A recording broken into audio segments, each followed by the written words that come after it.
আজ রাখি বন্ধন।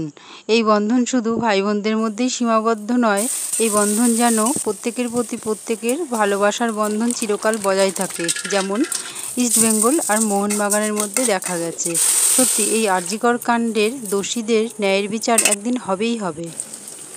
সোনু আজ দাদাভাইদের রাখি পরাবে, আর তারই সামান্য কিছু রাতে খাওয়ার আয়োজন করলাম। চিকেন কষা, পোলাও আর ফিশ ফ্রাই। চাটনি পাঁপড়টা তো ওবেলাই করে রেখেছিলাম। রান্না আমার হয়ে গেল। সোনু এবার দুই ভাইদের রাখি পরিয়ে দিল, আর তারপরেই ওর ছোটদা চলে এসছে, ছোটদাকেও রাখি পরালো। আর ও হচ্ছে বোন, সবাইকেই রাখি পরাচ্ছে। ওকে না পরালে তো ওর মনটাও খারাপ হয়ে যায়, আর আজকাল তো সবাই সবাইকেই রাখি পরায়, তাই ওকেও একটা রাখি পরিয়ে দিল।